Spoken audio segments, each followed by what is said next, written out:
जैसे मैंने कल कहा था कि काम करने पे लग गए तो काम ही कर, यही कहो सत्य गुण पे थे असल में बहुत पहले, तमोगुण की ओर गए क्योंकि हम लोग अब डेवलपिंग बन गए हैं तो अब रजोगुण पे आ गए। जब हम रजोगुण पे आ गए हैं तो मकाने बनाने हैं, बड़े बड़े महल खड़े करने हैं, कारखाने खोलने हैं, देश में बहुत सा प्लास्टिक लाना चाहिए।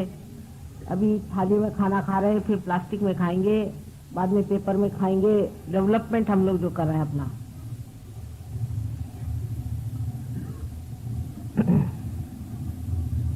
इस वक्त आदमी अतिकर्मी हो जाता है, बहुत ज्यादा कर्म करने लगता है, तब उसके अंदर स्वयं ही संतुलन बिगड़ जाता है, बैलेंस बिगड़ जाता है। उसकी एक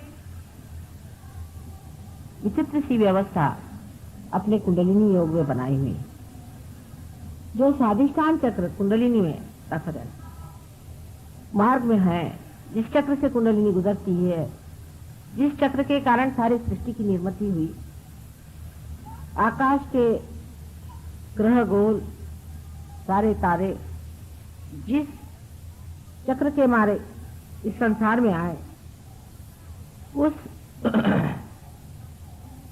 चक्र का स्थान हमारे भी अंदर पेट में है।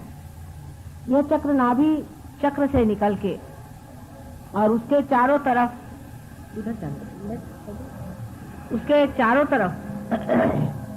हर एक एंगल में चलता है, आगे पीछे भी हो सकता है।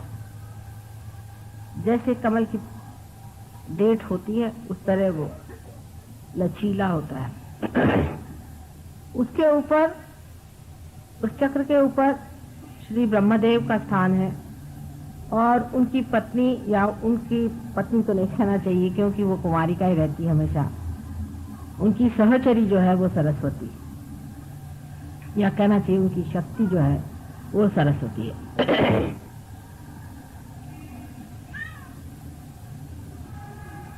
इस चक्र को मनुष्य के अंदर भी हम लोग बाहर से देख सकते हैं। इसे आंख से हम नहीं देख सकते, लेकिन इसका जो जड़ रूप है, इसका जो ग्रोस रूप है, उसे डॉक्टर लोग आयोटिक प्लेक्सस कहते हैं। इस चक्र में 6 पंखुड़ियां हैं, उसी प्रकार आयोटिक प्लेक्सस में भी 6 सब प्लेक्सस हैं। लेकिन डॉक्टर लोग इस बात को नहीं मानेंगे जब मैं कहूंगी कि इस चक्र का मुख्य कार्य ये होता है कि पेट में जो मेद है, जो फैट है, उसको मेंदू माने अपने मग्स जिसे कहते हैं, या जिसे आप ब्रेन कहते हैं, उस ब्रेन के सेल्स का रिप्लेसमेंट करना। यहाँ का जो मेद है, जो फैट है, उसको इवॉल्व करके, उसकी उत्क्रांति करके उसको इस योग्य कराना कि वो अपने ब्रेन का सेल बन जाए। जब हम बहुत विचार करते हैं, जब हम बहुत प्लानिंग करते हैं, जब हम बहुत सोचते हैं, जब हम रजोगुण को इस्तेमाल करते हैं, तब ये कार्य बहुत वेग से होता है, इसमें गति आ जाती है। हर समय हम लोग सोचते रहते हैं, फिर हमारा सोचना भी नहीं बंद होता। पूरी समय हम विचारों के चक्कर में उलझ जाते हैं, एक मिनट भी हम अपने विचार को रोक नहीं पाते। हजारों तरह के विचार हम एक के ऊपर एक लाते जाते हैं और प्लानिंग में लगे रहते हैं। ये कार्य अविरत होते रहता है, लेकिन जब इसकी गति बहुत ज्यादा, जरूरत से ज्यादा बढ़ जाती है, तब इस चक्र के जो दूसरे कार्य हैं, जिसे कि हम कह सकते हैं कि हमारा लिवर, हमारा स्प्लीन, हमारा पैनक्रियाज, हमारी किडनीज, हमारा यूट्रस, इन सब चीजों को ये चक्र देखता है, तो उसमें कमी आ जाती है और कभी कभी रुकावट सी आ जाती है, क्योंकि एक ही कार्य में फिर संलग्न हो जाता है। इसीलिए जो लोग दिमागी खर्च बहुत करते हैं दिमाग का काम ज्यादा करते हैं, उन्हीं को डायबिटीज की बीमारी होती है, उन्हीं को हार्ट अटैक आता है, क्योंकि राइट साइड बहुत चलाने से लेफ्ट हैंड जो है वो उसको, लेफ्ट साइड जो है उसको बैलेंस देने की कोशिश करती है। बहुत आदमी जब काम करता है तो आश्चर्य की बात है कि अगर आप शारीरिक श्रम कर रहे हैं, फिजिकल लेबर कर रहे हैं, तो आपका हार्ट तो नहीं पकड़ना चाहिए, क्योंकि हार्ट तो इमोशनल चीज है, हार्ट तो इमोशन से चलता है। लेकिन बैलेंस के लिए हार्ट अटैक आ जाता है और आपका शरीर आपको इशारा देता है कि अब देखो बेटे जरा काम धीरे करो, फिर बिस्तर पे लेट जाता है। इसी इम्बैलेंस के कारण हार्ट से इशारा आता है और इसी इम्बैलेंस के कारण डायबिटीज की बीमारी होती है क्योंकि आपका जो पैंक्रियास है उसका वर्किंग खत्म हो जाता है, किडनी का वर्किंग खत्म हो जाता है, इसकी वजह से किडनी ट्रबल्स हो जाते हैं। यूट्रस में इतनी परेशानी हो जाती है कि ऐसे औरतों को बच्चे नहीं हो सकते, बांझ हो जाते हैं। ये सारे इम्बैलेंस के कारण आता है और मेडिकल साइंस में इम्बैलेंस की कोई भी बातचीत नहीं होती। हम लोगों ने डायबिटीज बिल्कुल 1000 गुना ठीक किया है सहयोग ने, हालांकि हम ठीक नहीं करेंगे। इसकी वजह यह है कि आप सब डायबिटीज यहां इकट्ठा न करें, लेकिन जो सहयोगी पार हो जाते हैं उनका डायबिटीज ठीक हो जाता है, ऐसा ही समझे, as a byproduct. Diabetes के कारण मनुष्य की आंखें कमजोर हो जाती हैं, आप जानते हैं, कभी कभी एकदम अंधा हो जाता है, वो देख भी नहीं पाता। डायबिटीज से अनेक रोग और हो सकते हैं क्योंकि अंदर से मनुष्य कमजोर होते जाता है। किडनी में यूरिया बढ़ जाना और इसी प्रकार के जितने भी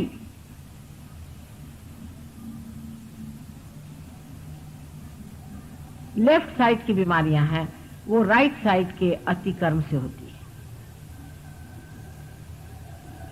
और फिर विचार का भी ऐसा हो जाता है कि जब मनुष्य विचार को अत्यंत जोर से गतिवेग से करता है तो उसके ब्रेन में भी एक तरह का मोमेंटम बन जाता है, माने वो फिर उसे रोक नहीं पाता और वो इस कदर बेतहाशा पागल की तरह सोचने लग जाता है कि अब वेस्ट में इस तरह के अनेक लोग हैं।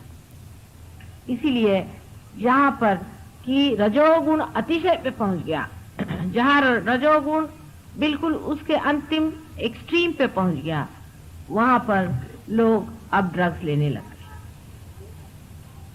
वैसे भी रजोगुणी शराब पीते हैं अधिकतर। रजोगुणी इसलिए शराब पीते हैं क्योंकि उनको लगता है इससे कुछ बैलेंस आता है, एस्केप है। मस्तिष्क की जो अत्यंत क्रिया होती है उसे बचने के लिए, उसे एस्केप करने के लिए लोग शराब पीते हैं, पर इसका वो इलाज नहीं, फिर आप तमोगुण में आ गए। और जितने अति से आप दूसरी अति पे पहुंच जाइए तो फिर उतनी ही अति से आप फिर उसी अति पर पेंडुलम के जैसे दौड़ते रहिए। एक अतिशयता अगर आपने ले ली तो आप दूसरे अतिशयता पे पहुंचते हैं। तो जब आपने अतिशय एक तरह से नशा चढ़ा लिया काम करने का, अति काम करने का, तो उन देशों में जहां की अत्यंत ज्यादा प्लानिंग हो गई, हर एक चीज जहां पर बिल्कुल रजोगुण की अति हो गई है, वहां अब आपको यंग लड़कों में 30 साल के नीचे बच्चों में, या समझ लीजिए 35 साल के नीचे लोगों में आपको 100 में 2 या 3 ऐसे मिलेंगे जिन्होंने ड्रग्स अभी तक चखी नहीं। सोचिए आप, सोचिए कितनी हद हो गई वहां पे। और कम से कम 30% लोग वहां ऐसे हैं जो रेगुलरली, इसमें के रेगुलरली जिसको कहते हैं ड्रग्स लेते हैं। 13 साल की उम्र से लोग वहां ड्रग्स लेना शुरू कर, ये स्केप हो गया शुरू। ये नेचुरल है, क्योंकि जब आप इस कदर परेशान हो जाएं अपने विचारों से कि आप जी नहीं सकते हैं, तो कहीं ना कहीं अपने से भागिएगा, आप अपने को देख भी नहीं पाएगा, आप अपने को फेस नहीं कर सकते। उसके साथ फिर और भी चीजें जुड़ती जाती हैं।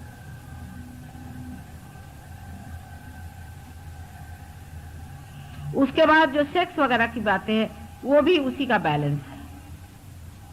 किसी भी अतिशयता पे जाने पर उसकी अतिशयता जीवित हो जाती है और वो इतनी बुरी तरह से आपको खींचती है कि फिर वो उधर की अतिशयता फिर आपको दूसरी साइड में खींचती रहती है।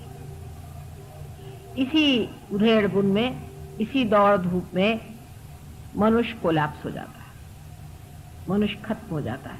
और इसीलिए वहां पर इस कदर आत्महत्याएं हो रही हैं। और लोग समझते नहीं कि जहां इतना एफ्लुएंस आ गया, जहां इतनी सुबत्ता आ गई, वहां लोग क्यों मर रहे हैं। उनके बच्चे हैं, वो अपने माँ बाप को छोटी उम्र में छोड़ देते हैं। बुढ़े लोग अनाथालय में पड़े हुए हैं, छोटे बच्चे अनाथ बने हैं। शादियां एक एक आदमी 10-10 बार करता है, उसमें भी इतनी विकृति। मैंने कल आपसे बताया कि कितने विकृत हो गए, यानी उनकी विकृति की हद हो गई। अब हम लोग रजोगुण पे उतर रहे हैं, ठीक है, लेकिन उसकी भी मर्यादाएं बांधनी पड़ेगी। इसीलिए हमारी मर्यादाएं बांधने के लिए मर्यादा पुरुषोत्तम श्री राम रजोगुण के ऊपर में रखा दिए गए कि अपनी मर्यादाएं बांधनी पड़ेंगी। हम लोगों का सारा जीवन ही मर्यादाओं में बंधा हुआ है, लेकिन रजोगुण की जब जोरी चढ़ती है तब मर्यादाएं बुरी तरह टूटती हैं। अब आप डेवलपिंग कंट्रीज हो रहे हैं, तो आप डेवलपिंग जब आपने शुरू कर दिया आउट ऑफ प्रोपोर्शन, तो आपने कह दिया कि साहब हमने गरीबी हटा रहे हैं इसलिए हम डेवलपिंग कर रहे हैं। लेकिन अगर आपने 1 रुपया भी ज्यादा अपने नौकर को दिया और वो अगर शराब या सिगरेट पीने लग गया, तो वो गरीब नहीं, खत्म हो गया उसकी गरीबी खत्म हुई वहां। जब मनुष्य किसी भी व्यसन में पड़ता है तो सोच लेना चाहिए कि वो अब गरीब नहीं रह गया। व्यसनाधीन तभी आदमी होगा कि जब उसके पास थोड़ा एक्स्ट्रा पैसा होगा। इसका मतलब ये नहीं कि किसी को गरीब रखा जाए, ये मैं नहीं कह रही। इसका मतलब ये है कि जब तक मनुष्य के अंदर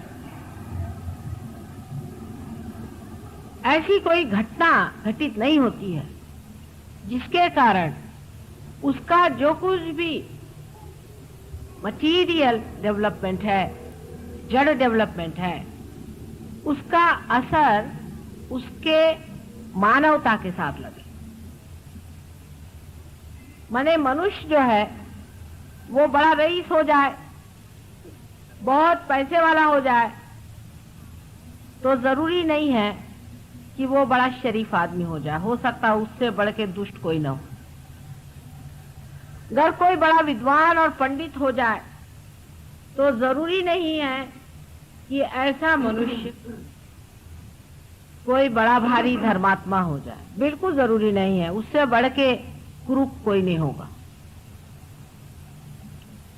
सुनते हैं जो माफिया वाले हैं, उनके जो साहबजादे हैं, उन्होंने ऑक्सफोर्ड यूनिवर्सिटी, कैम्ब्रिज यूनिवर्सिटी और जॉन हॉपकिन यूनिवर्सिटी सब जगह से एमए पास किया हुआ। और आजकल धंधा क्या करते हैं, माफिया के लीडर के लड़के हैं और सबका मर्डर करते हैं। तो उस मार्ग का जरूर अवलंबन करें जिससे मनुष्य का संबंध उसके मानवता के केंद्र आत्मा से हो जाए। अगर उसका उस केंद्र से संबंध स्थापित नहीं हुआ तो आप उसका कितना भी डेवलपमेंट कर दें। हम आपको उदाहरणार्थ बताते हैं, हमारे यहाँ शिपिंग कॉरपोरेशन में सब ड्राइवरों की तनख्वाहें बढ़ाई, उनको एक को 1000-1000 रुपया तनख्वाह मिलने लगे। थोड़े दिन में उनकी सबकी पत्नियां आई और कहने लगे कि माता जी साहब ने सबकी तनख्वाह क्यों बढ़ा दी। मैंने कहा क्यों? पहले 400 कमाते थे तो सुख में थे, अब सब लोग शराब पीने लगे और इन लोगों ने औरतें रख ली हैं और अब गुत्ते पे पड़े रहते, घर पे आते ही नहीं रात भर। पहले बेहतर थे, 400 तक तो वो लोग बैलेंस कर पाए, उसके बाद जरा सा ज्यादा पैसा हो गया, शराब को गुत्ते मिला। इसका मतलब बिल्कुल ही नहीं है कि उनको 400 ही दिया जाए, पर उनको वो बैलेंस दिया जाए जिसके कारण वो उस लक्ष्मी को संवार सके।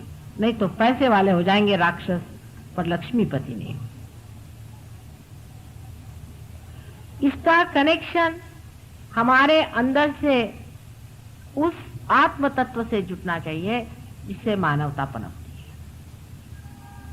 जब तक ये कनेक्शन नहीं होगा सारा आपका एजुकेशन बिल्कुल व्यर्थ है। इसीलिए सूरदास जी ने भी कह दिया कि सूरदास की सभी अविद्या दूर करो नंदलाल। सारा एजुकेशन करके भी जब तक आपने आत्म तत्व का प्रकाश उस एजुकेशन पे नहीं लिया तो आपका एजुकेशन भी व्यर्थ हो जाता है, उसका कोई भी अर्थ नहीं लगता। इसलिए अत्यंत आवश्यक है कि आप अपने आत्म तत्व को पाएं, तब आपको हर एक चीज का अर्थ लगेगा।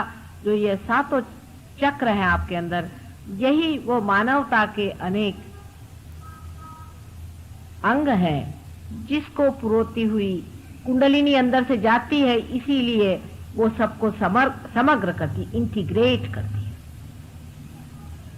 जब कुंडलिनी इन सब से गुजरती है तो इन सब तत्वों पर चलती हुई तत्व को इंटीग्रेट करती हुई आपके आत्म तत्व पे पहुंचती है, और तब आत्मा का जो प्रकाश है इन चक्रों पे गुजरता हुआ जाता है और मनुष्य समझ लेता है कौन सी चीज ठीक है और कौन सी गलत है। क्योंकि अगर आप कोई गलत काम करना चाहेंगे तो आप नहीं कर सकते थे, मुश्किल हो जाएगा। उसकी वजह यह है कि आपके अंदर एक नई चेतना आ जाती है, जिसे वाइब्रेटरी अवेयरनेस कहिए, जिसे चेतनात्मक अवेयरनेस कहें। आप कह सकते हैं कि जिसे आप चैतन्यमय चेतना कहें। उस चेतना के प्रकाश में आप समझ सकते हैं कि ये चीज अच्छी है कि बुरी है। अगर आपने कोई बुरा काम किया आपके वाइब्रेशन से एकदम रुक जाएंगे। आप अगर वाइब्रेशन से पूछे कि फला आदमी शरीफ है या बदमाश है, अगर आपके वाइब्रेशन रुक गए तो समझ लीजिए कि बहुत निहायत शैतान आदमी। यही वाइब्रेशंस की वजह से आप समझ पाइएगा कि परमात्मा है या नहीं। जितने आपके बुनियादी प्रश्न एब्सोल्यूट क्वेश्चंस हैं, उसका जवाब आपको इन्हीं चैतन्य के लहरियों से मिल सकता है। कोई चीज सत्य है या असत्य है, ये जानना इस कलयुग में बहुत ही कठिन है। कारण हम लोग इस कंफ्यूजन की वजह से, इस कोलाहल की वजह से बिल्कुल ही अपरिचित हो गए हैं किसी भी संवेदना से, किसी भी सेंसिटिविटी। और इस वक्त कर ये सेंसिटिविटी जो सूक्ष्म और अति सूक्ष्म सेंसिटिविटी है, संवेदना है, जब आपके अंदर आ जाती है तो आपको चाहिए कि आप इसको जमाएं। कोई अगर चाहे कि थोड़ा सा हम करके माता जी क्यों नहीं हमारे अंदर हो जाता, तो बात, हाँ आपका कनेक्शन तो हम जोड़ देंगे, लेकिन अभी आपका ढीला ढाला कनेक्शन है, उसको ठीक से जमाना पड़ेगा, उसको सूक्ष्म साथ से जमाएंगे। अगर आपको अपने प्रति इज्जत हो, आप अगर इसको एक विशेष रूप से कोई चीज समझते हो, तो आप जरूर प्रयत्न करें। अगर आप अपने प्रति जागरूक नहीं हैं और आप अपने जीवन का कोई भी अर्थ नहीं समझते हैं और जीवन को आज तक आपने व्यर्थ ही किया और आगे भी आप व्यर्थ ही करना चाहते हैं, तब फिर सहयोग आपके लिए बिल्कुल व्यर्थ। आप आएंगे यहाँ पार हो जाएंगे, लेकिन इसकी गहराई में आप नहीं उतर सकते। इसमें बैठना पड़ता है, इसकी बैठक होती है। अगर आप अपने जीवन का वास्तविक अर्थ इसमें बिठाना चाहते हैं तो अपने सब सूत्रों पर आपको ठीक से व्यवस्थित रूप से पकड़ना चाहिए और उसमें निष्णात होना चाहिए, नहीं तो आपका आना जाना बेकार हो गया। जैसे कि किसी ने हाथ में सितार पकड़ ली और उसका झंकार कर दिया, तो क्या वो सितार में निष्णात तो नहीं होता? लेकिन मनुष्य कलयुग में अपने जीवन के प्रति जागरूक नहीं है, उसको अपने प्रति सम्मान नहीं, वो अपना सम्मान नहीं कर पाता, उसको अपने प्रति प्रेम नहीं है, उसमें आत्मसम्मान नहीं है, तभी वो अपने जीवन के हर एक क्षण को व्यर्थ किए चला जा रहा है। अगर वो अपने अंदर जागरूक हो और सोचे कि मैं अपने जीवन को कहां बर्बाद कर रहा हूं, किस जगह मैं अपने जीवन को खराब किए दे रहा हूं, तो वो समझेगा कि अरे ये भी क्षण व्यर्थ गया, वो भी क्षण व्यर्थ गया, वो भी क्षण व्यर्थ गया। कोई ऐसा भी क्षण हो जहां कोई जीवंत हमारे अंदर शक्ति का प्रदर्शन हो या हमारे अंदर से जीवन शक्ति प्रकाशित।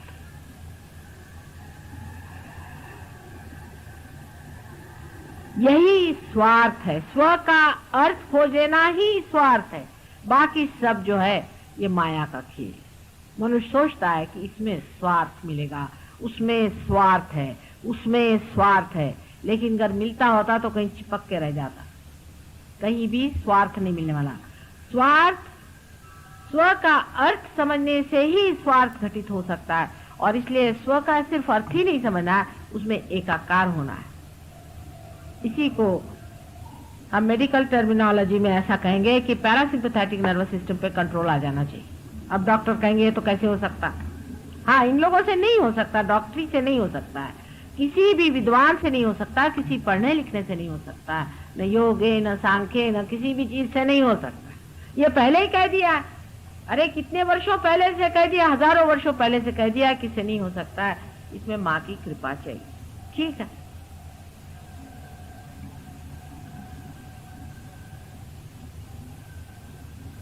आप में से जो लोग यहाँ आए हैं सभी लोग इसको पा सकते हैं, लेकिन हर एक इंसान नहीं पाएगा।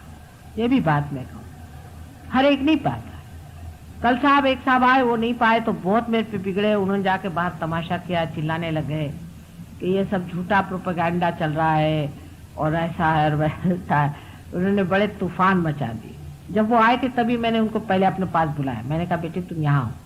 एक तो उनको कोई बीमारी है गंदी अंदर में, और उनके अंदर में भूत बाधा भी काफी थी। तो पहले मैंने बुला कर उनसे कहा तुम ठंडे बैठे रहना जरा, नहीं तो परेशान हो जाओ। लेकिन वो विचलित हो गए और बहुत चिल्लाना चीखना शुरू कर।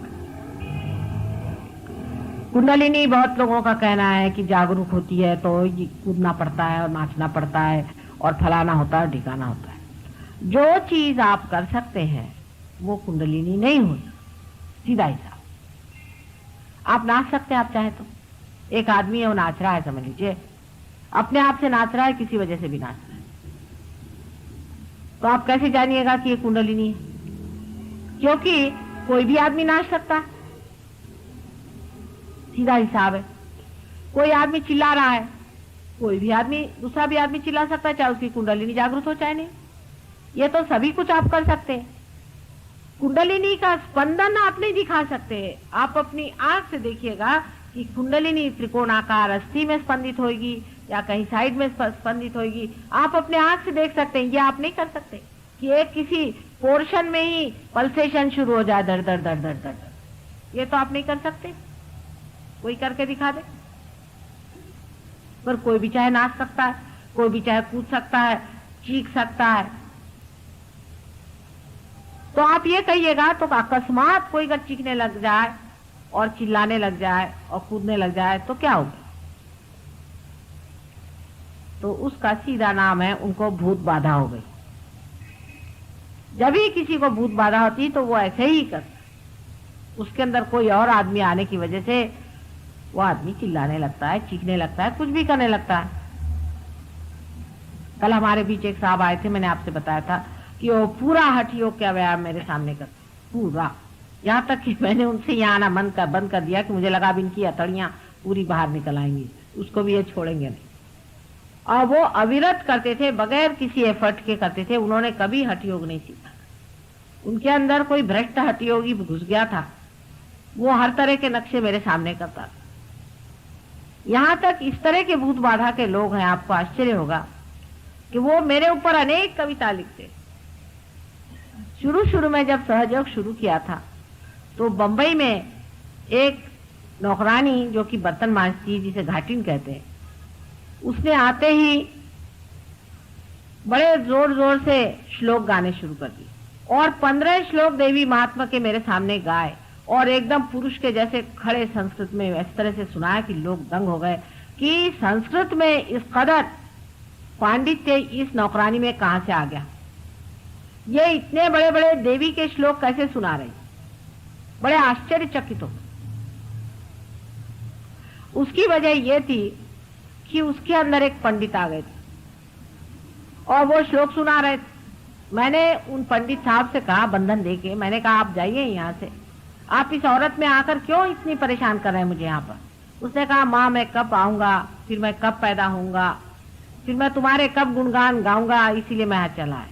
और वहां और भी बहुत से हमारे सहयोगी थे, उन्होंने बात की।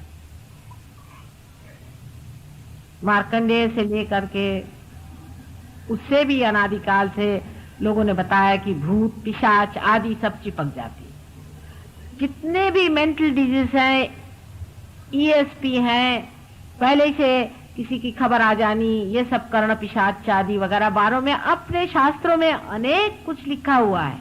लेकिन हम तो हिंदी भी नहीं पढ़ते, कि संस्कृत तो बहुत दूर की रह गई। वो तो भाषा इंग्लिश लोगों की हो गई। अब हम लोग तो इंग्लिश पढ़ते हैं। हमारे शास्त्रों में सब कुछ लिखा हुआ कि इस तरह की चीजें घटित होती हैं और उससे मनुष्य बहुत दुखी हो जाता है। कुछ कुछ लोग हैं अपने को बड़े बड़े लोहे के हुक्स में अटका लेते हैं और पेड़ों पे लटका के दिखाते हैं। ये खासकर आदिवासियों में तो बहुत ये प्रथाएं चलती है। अजीब अजीब तरह की चीजें, बिल्कुल आग जला के उसके अंदर चलना, भूत विद्या अफ्रीका में भी बहुत तरह तरह की होती है। हर एक देश में अजीब अजीब तरह की भूत विद्याएं होती है। तो मनुष्य सोचेगा कि इसमें तो कोई विशेष चीज हो ही गई कि ये भाई आग में चल दिए। इस प्रकार अनेक तरह की चीजें इस देश में पहले होती रही हैं और अब उन देशों में हो रही हैं जहां रजोगुण अति पे पहुंच गए। रजोगुण अति पे पहुंचते ही साथ आपके देश से अनेक भूत विद्या वाले एक्सपर्ट्स वहां पहुंच गए, सबको मेस्मराइज करना शुरू कर दिया, सब पे उन्होंने छाप डाल दी। लाखों रुपया, करोड़ों रुपया उन्होंने बनाया, बड़ी बड़ी जगह बनाई। अब वही भूत उनको खाएंगे, खाते ही हैं और शुरू हो गया। अब वो परेशान है, अब ये पैसे उनको नहीं बचा सकते और उन लोगों को भी भूत खाते। कल भी मैंने बताया था, मैं साफ तरह से आपसे बताना चाहती हूँ, मुझे किसी से डर नहीं। ये ट्रांसेंडेंटल मेडिटेशन करने वाले लोग आज मेरे पास 132 आदमी बराबर लंदन में आए और सब कहते कि हमारे सर में ब्लॉकेड हो गया, माए से निकाले। कल मैंने बताया था, आज फिर मैं बता रही कि मांगना चाहिए आत्मशक्ति को। आत्मशक्ति रजोगुणी नहीं होती है, आत्मशक्ति तमोगुणी नहीं होती, आत्मशक्ति सत्वगुणी भी नहीं होती है। वो गुणातीत, सबसे परे बहती हुई सी अंदर से शक्ति स्वरूप अपने अंदर से बहती रहती है। वो किसी भी गुणों के अंदर लिपटने वाली शक्ति नहीं है, वो निर्वाज्य है, किसी से लिपटती नहीं। आत्मा की शक्ति धड़ धड़ धड़ धड़ अंदर से ऐसी बहती है जैसे गंगा जी। उसकी शक्ति का, उस शक्ति के कोई प्रदर्शन आप नहीं भर सकते। अगर आप चाहें कि चलिए इस शक्ति को यहां पर घुमा करके चार आप अंगूठी से चीजें निकाल दें और ये वो, ऐसे फालतू चीजों में इस शक्ति को कोई इंटरेस्ट नहीं होता। अंगूठी शंगूठी होती क्या चीजें हैं, पैर के धूल के बराबर भी नहीं है। ये सब आपका टेंशन खराब करने की बात है। सिर्फ सत्व गुण में रहने से, मध्यम कार रहने से, मध्यम स्थिति में रहने से मनुष्य गुणातीत हो सकता है, क्योंकि इसकी जो गति है, ये मध्यम में जो लाइन है जिसे आप देख रहे हैं, जिसे सुषुम्ना नाड़ी कहते हैं, उसी से उसकी गति होती और उसी से वो आदमी ऊपर उठता है। कुंडलिनी सुव्यवस्थित ऊपर उठती, उसका उठाने वाला चाहिए। कुंडलिनी बराबर अपने रास्ते से उठ करके ब्रह्मरंध्र को छेद देती है, उसका जानकार चाहिए। जिसको देखो वही कुंडलिनी लेकर के बैठ जाने से वो कुंडलिनी वाला नहीं होता। फिर एक आध मिनिस्टर उससे चिपक जाए तो और भी अच्छा। कोई मिनिस्टर हो जाने से कोई कुंडलिनी का बड़ा भारी वो लाट साहब नहीं हो सकता। कबीरदास कहाँ के मिनिस्टर थे, कितनी पढ़ाई की थी कबीरदास जी ने, कौन सी यूनिवर्सिटी स्कूल में पढ़े थे वो। तुकाराम कौन सी यूनिवर्सिटी स्कूल में पढ़े थे, कहाँ के वो मिनिस्टर थे, कहाँ के राजा थे वो। इतना ज्ञान कहाँ से पाया। ज्ञानेश्वर कहाँ के पढ़े लिखे थे, कहाँ उन्होंने इतना ज्ञान पाया, कौन सी पाठशाला में गए थे वो।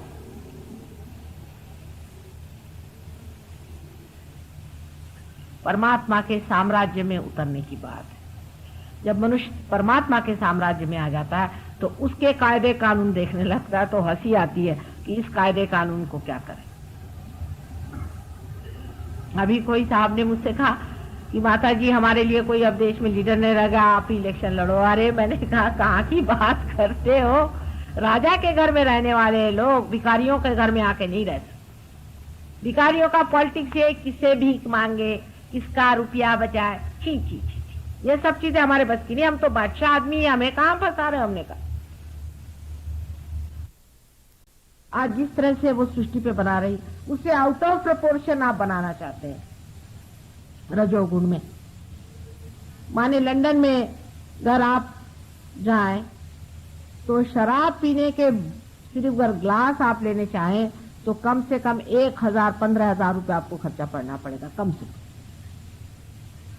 पहले तो शराब बनाओ जो कि बिल्कुल ही गलत चीज है, फिर उसको पीने के लिए जरूरी है आप उसके प्याले बनाओ। अगर इंग्लैंड में अगर स्कॉच विस्की बंद हो जाए तो देश डूब जाएगा, क्योंकि उनके पास दो ही चीजें हैं, एक तो स्कॉच विस्की है और दूसरे उनका क्रिस्टल है।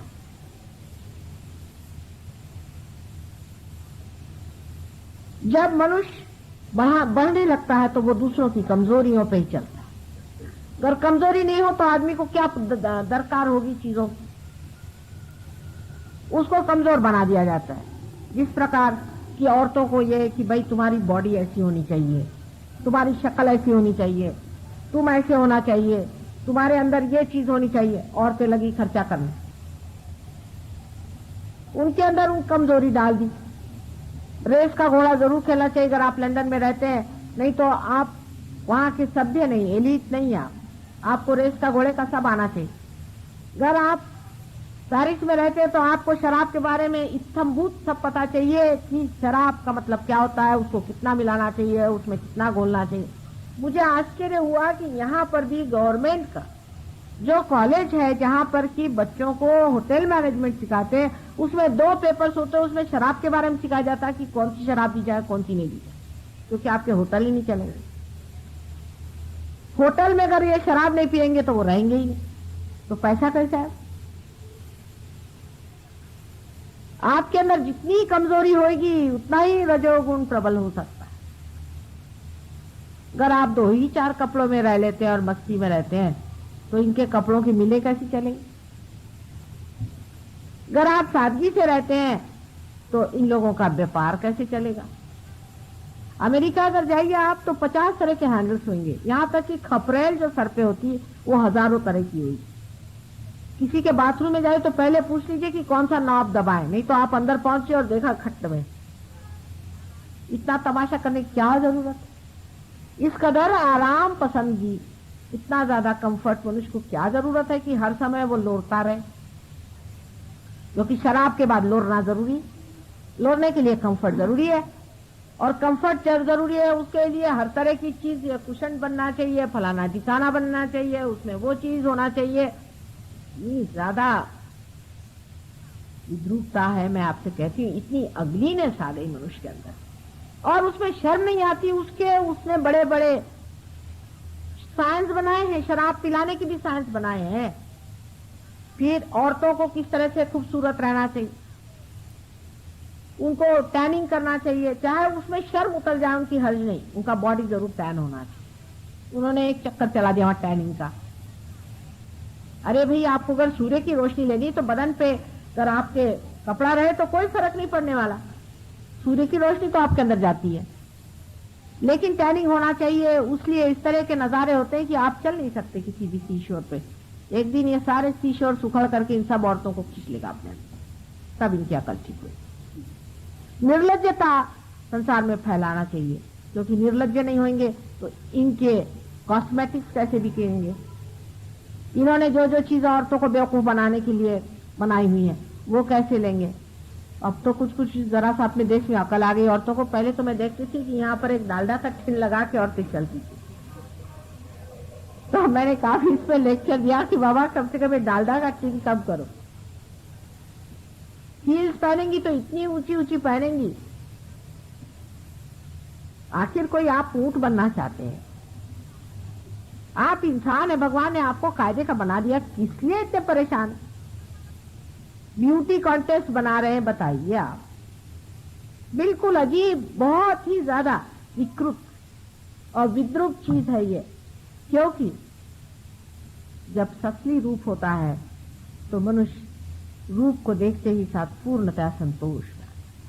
ये रूप का लक्षण है कि बस अब रूप का अंत आ गया, इससे आगे रूप नहीं। वही असली रूप होता है। लेकिन ये तो ऐसा रूप है कि अभी चले एक दूसरा देखा, उसके बाद दूसरा बंदर देखा, उसके बाद तीसरा बंदर देखा, बंदरियां ही बंदरियां सब दूर भरी पड़ी है। मैंने कहा यहाँ कोई सती साधी एक भी नहीं है, सब बंदरियां ही हैं जो इसके गर्दन में कूद रहे, उसके गर्दन में कूद रहे, और ऊपर से बड़ा घमंड है उनको कि हम तो बहुत ही ज्यादा वाह वाह वाह एडवांस।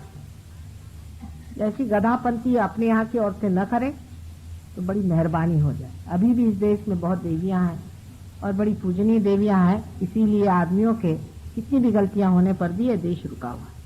आदमी लोग तो सब साहब हो ही गए, उनको तो कोई कुछ कहे नहीं, वो तो अब कहना बहुत मुश्किल हो गया, सब साहब हो गए। अब देसी चीज जो है वो बिल्कुल बदला। अगर आप दिल्ली में मैंने सुना कि आप कहीं जाइए और आप दारू नहीं पीते हैं तो लोग हंसते हैं आपके ऊपर कि साहब अभी तक आप पूरी तरह से बंदर नहीं बने।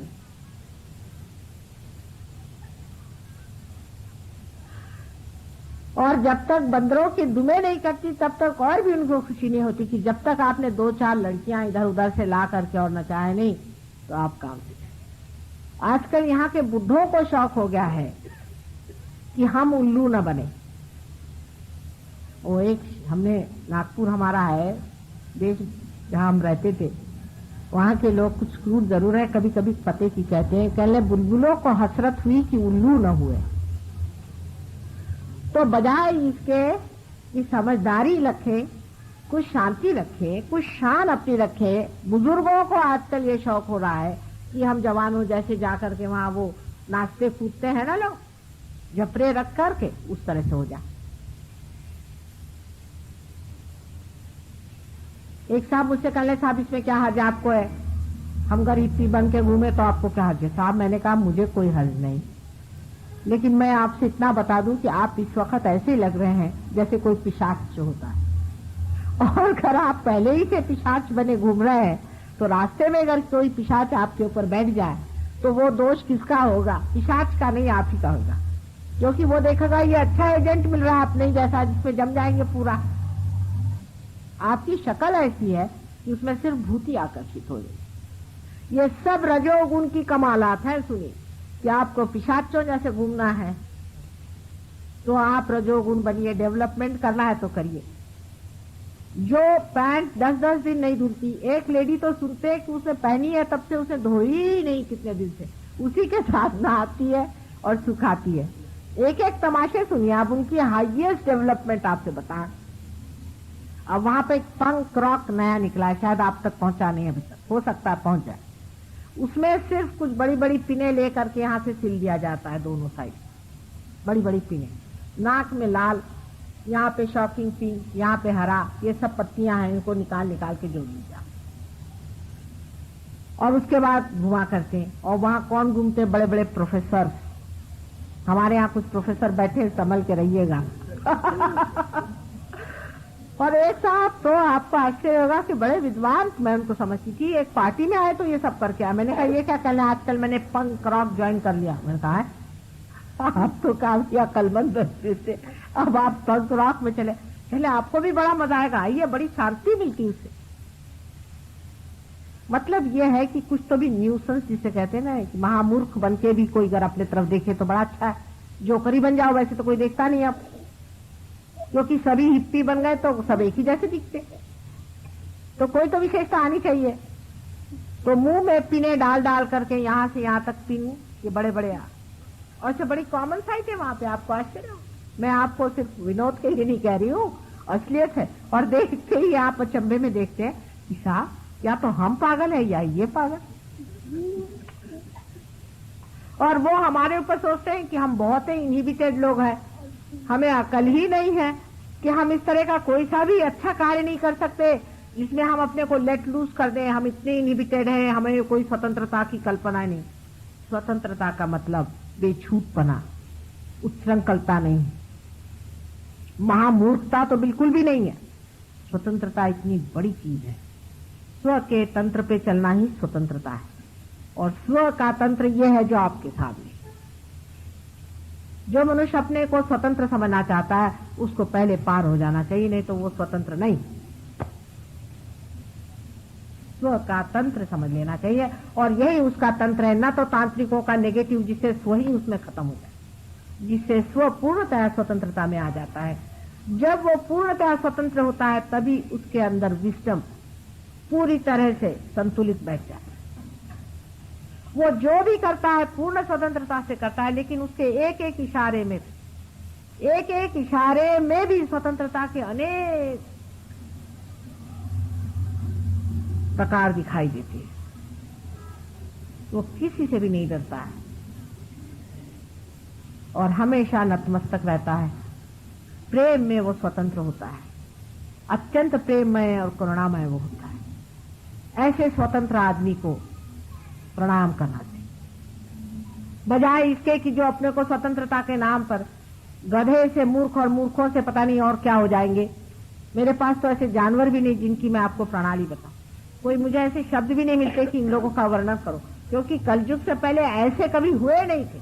इसलिए नए शब्दों के कॉइनेज की जरूरत है, और जो शब्द बनाने वाले थे वही ये हो गए, तो अब कौन शब्द इनके बनाएगा, ये हालत आ गया। कुछ संस्कृत भाषा में ढूंढे से मिले तो मुझे बताइएगा, क्योंकि बड़ा ही मुश्किल है। जब संस्कृत भाषा प्रचलित थी तब ऐसे गधों के बारे में किसी ने सोचा भी नहीं था। पुराण में भी वर्णन है कि कलयुग आएगा, लेकिन इस तरह के महामूर्ख संसार में विचरण करेंगे ऐसा पुराण में भी नहीं बताया था। ये तो आप देखते ही बनता। और पढ़े लिखे और अति पढ़े हुए लोग ये काम कर रहे हैं, इसको आप क्या कहिएगा? ये रजोगुण का प्रादुर्भाव है। अब आपका देश डेवलप हो रहा है, होइए साथ, लेकिन ये देख लीजिए नमूना। आप जरूर डेवलप होइए, लेकिन ये नमूना देखते चले कि वो जिस गड्ढे में पड़े हैं उधर आप जाके न कूदी। एक तो रजोगुण में सबसे बड़ा जो दोष है कि ये अहंकार से चलता है, मतलब ईगो ओरिएंटेड है रजोगुण।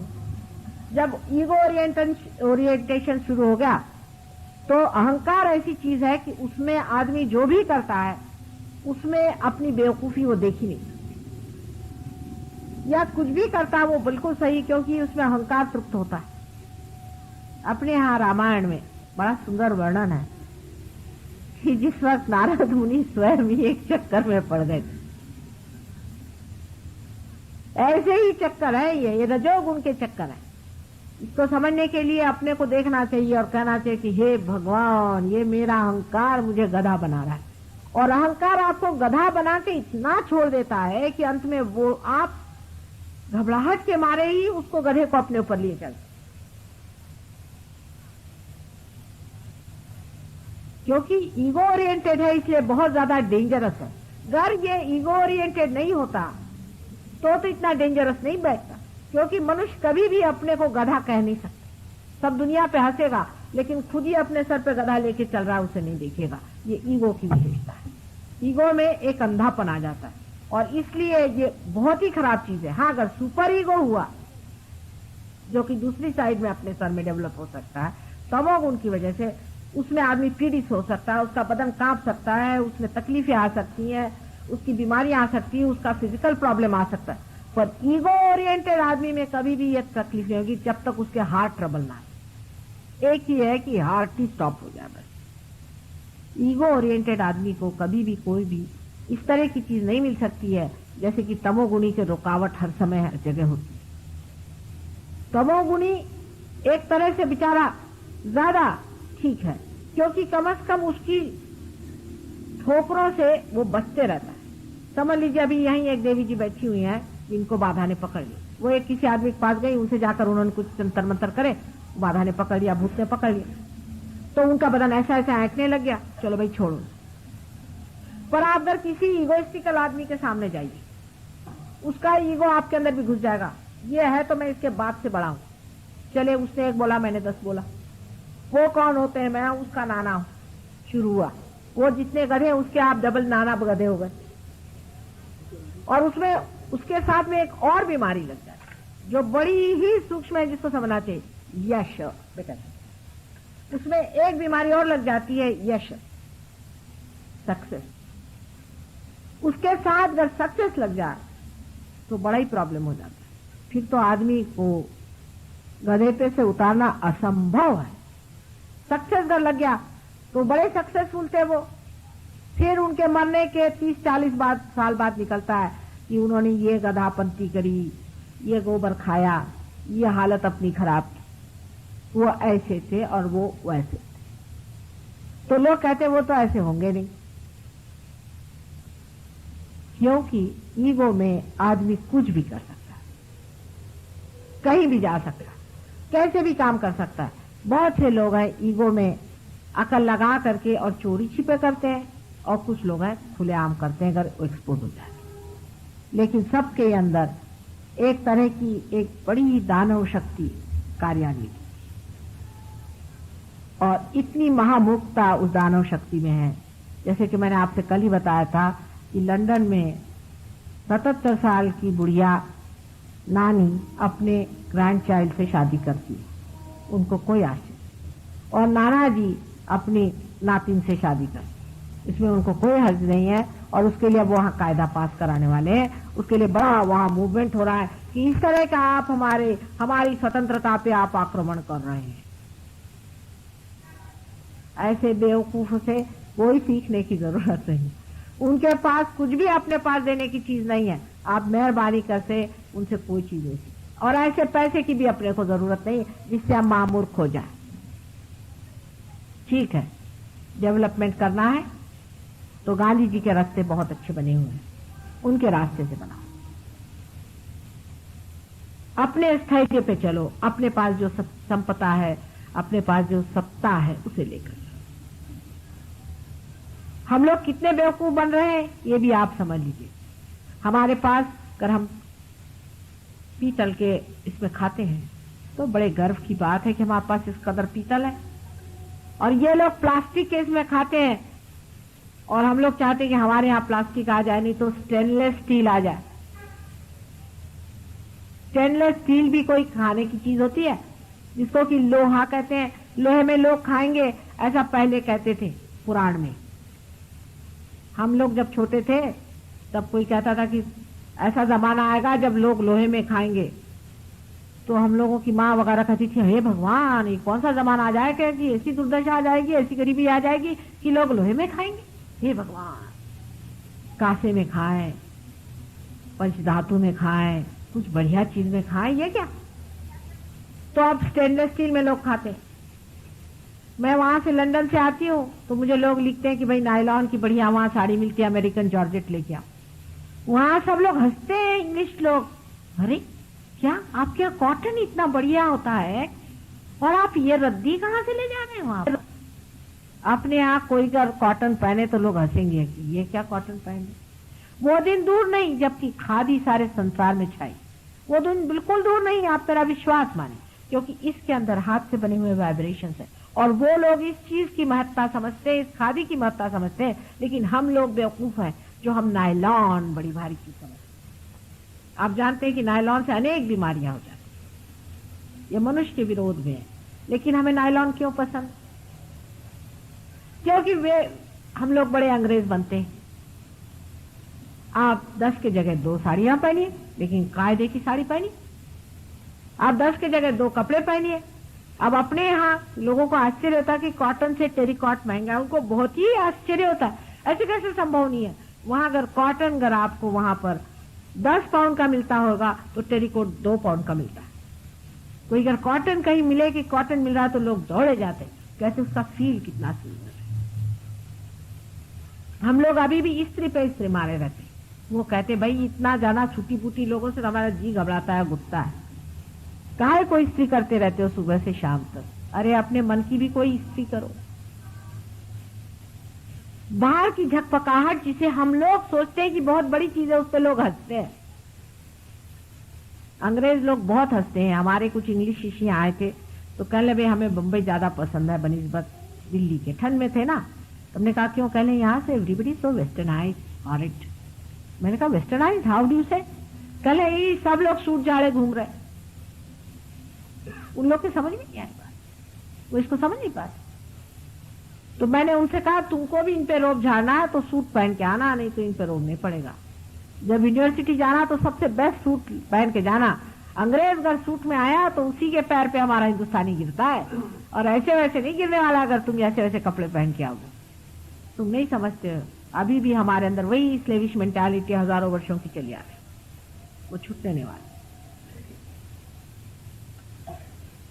हमारे जो बाप दादे हो गए वो ये सब पहनते नहीं थे, लेकिन इंसानियत के मादा उनके अंदर बहुत जरूरत से ज्यादा था। एक एक आदमी अगर सोचिए तो लीजेंडरी कहना चाहिए उन लोगों को। क्या लोग थे, एक बार शब्द दे देते थे तो उसी शब्द पे चलने वाले, जिनके बारे में सारे संसार में लोग गुणगान गाते थे कि हिंदुस्तान का आदमी एक होता है तो वो यहाँ के हजारों बेकार लोगों से अच्छा होता है। वही हिंदुस्तान की आज ये दुर्दशा हो।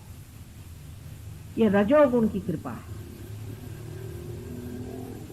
स्वतंत्रता से पहले हम लोग बहुत अच्छे थे, जब गुलाम थे, जब कंधे से कंधे लड़ाए थे और सबसे जाकर के वहां पर सारे संसार के देशों से हमने अपनी स्वतंत्रता की मांग उठाई थी, वो हम लोग अलग थे। और आज रजोगुण के ये गुलामगिरी में हम लोग जो फंसे जा रहे हैं, मटेरियलिज्म के, इस कदर गंदे हम हो रहे हैं, इसको समझने के लिए रजोगुण में उठते वक्त रास्ते में ही सत्वगुण की रेशा है। रुक जाइए, रुक जाइए वहां पर। उनका एक्सट्रीम देखते हुए बीच में आ जाइए। सत्वगुण तभी आता है जब रजोगुण के साथ धर्म चलता है, और धर्म हमारे पेट में, नाभि चक्र में, उसके चारों तरफ होता है।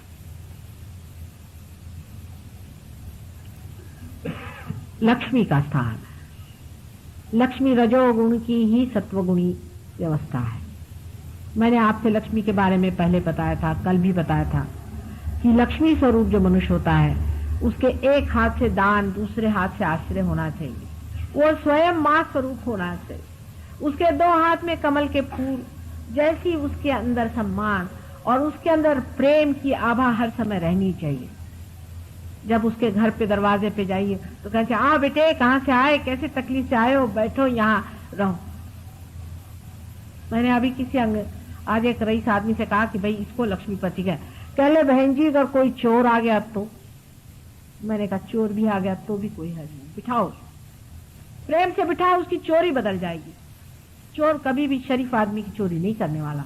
बहुत ही गया बीता होगा तो जाने दो, फिर उसके कर्मगति से गया। अगर चोर आ जाए आपके घर में, उसको रख लीजिए, उसको प्रेम से स्वीकार करिए।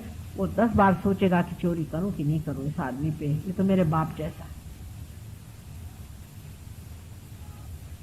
उस आदमी को पैसे वाला कहना चाहिए, न कि उस आदमी को जो दुनिया भर में और सबको ही अपमानित करते फिरता है। जो आदमी हृदय से कमल के जैसा, अत्यंत सुंदर और गुलाबी कमल के जैसा, अत्यंत प्रेममय, भावनापूर्ण, और जिसमें पूरा अपनापन बहता हो, जिसके अंदर भूंगे जैसा भी काला गड़ने वाला प्राणी भी जाकर आराम से सो सकता है, उस आदमी को लक्ष्मीपति अपने यहाँ कहते हैं। लक्ष्मी स्वरूप हुए बगैर ये रजोगुण आपको लाभदायक नहीं होगा।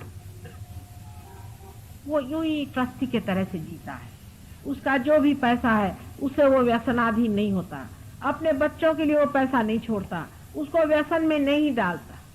उस पैसे का उपयोग वो दुनिया के कल्याण के लिए, वो एक ट्रस्टी स्वरूप होता है। शरद चंद्र की एक बड़ी सुंदर कहानी मैंने पढ़ी थी कि कुछ उन्होंने लिखा कि हम लोग कुछ टोले के लड़के एक बड़े भारी धनी के पास पहुंचे। तो जब हम पहुंचे तो उन्होंने कहा कि तुम क्या करना चाहते हो? तो उन्होंने कहा कि हम लोग एक ड्रामा करने चाहते हैं और ऐसा करना चाहते हैं और उसमें हम बहुत मॉडर्न लाइफ दिखाना चाहते हैं और आप हमें कुछ रुपया दीजिए। तो उनका अच्छा बैठो बैठो, बहुत बिठाया। उसके बाद चवन्नी उनको पकड़वा दी। तो ये लड़के बड़े गुस्से हो गए उनसे कि बड़ा ही कंजूस निकला, चवन्नी हमें पकड़वा दी। उसके बाद एक स्त्री आई, बेचारी बड़ी बूढ़ी थी, आई, कहने लगी कि पता नहीं कुछ 50 वर्ष पहले मेरे पति ने आपके पास कुछ रुपया रखा दिया था। उसके बाद हम लोग परदेश चले गए, वहीं मेरे पति की मृत्यु हो गई। तो उनके इसमें एक पत्र मिला, उसमें लिखा था कि उनके पास बहुत रुपया मैं छोड़ के आया हूँ, तो तुम हो सके तो धर्मात्मा है उनके पास चले जाना। कह ले अच्छा पत्र तो दिखाई, पत्र देखा, उसका तारीख देखी, कहले भाई देखो वो कहाँ उनका है, वो निकालो फलानी तारीख को, फलाने साल में और 50 साल पहले की बात, वो सब फाइलें निकलवाओ और बैठे वो वहां देखने के लिए। वो भी बड़े वयोवृद्ध थे, वो भी 75-80 साल के थे, लेकिन बैठे। उसे कहा बहन अभी रुकी रहो, यहीं खाना खाना, यहीं रहना।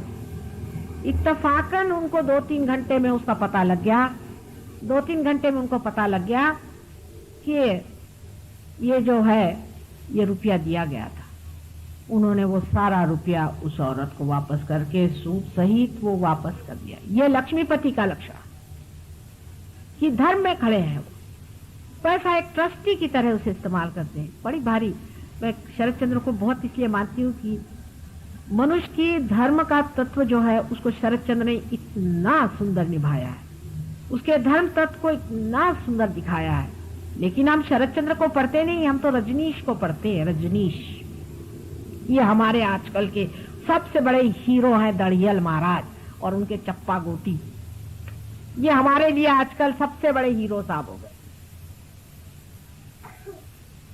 अपने संस्कृति में कभी भी पैसे वाले की महत्ता नहीं गाई गई, कहीं भी नहीं।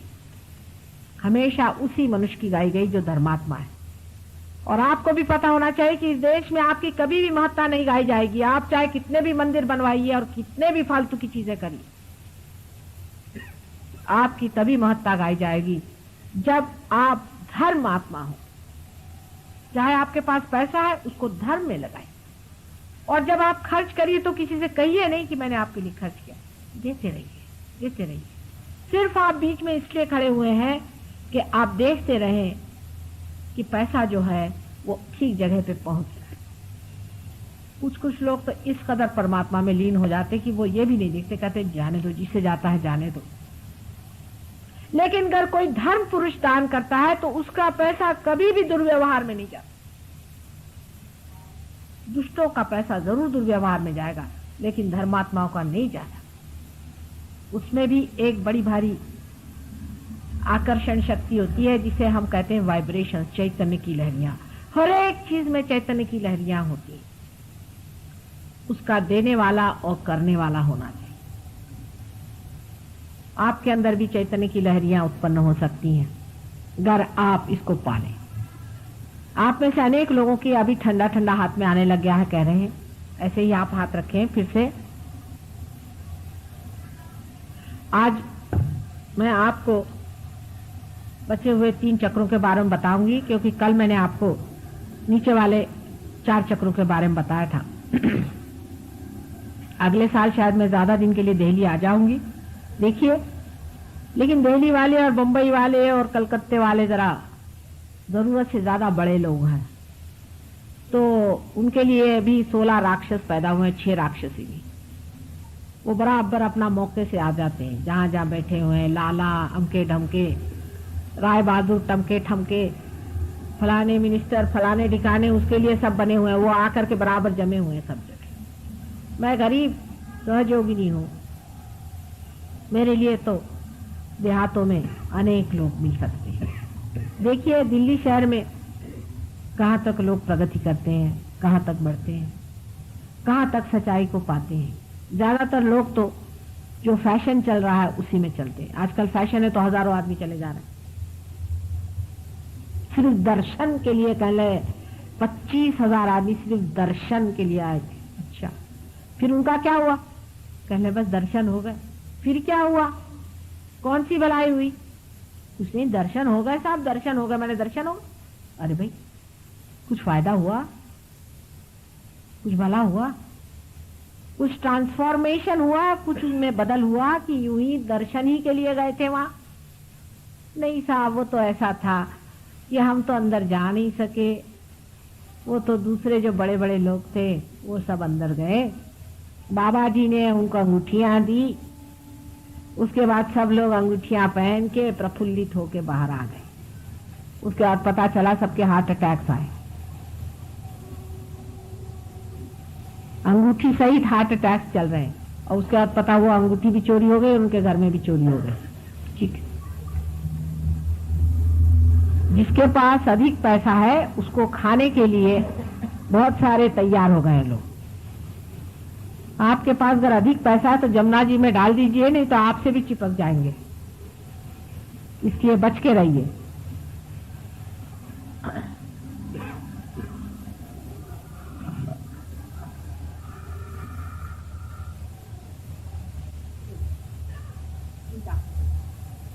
आप जो ऊपर के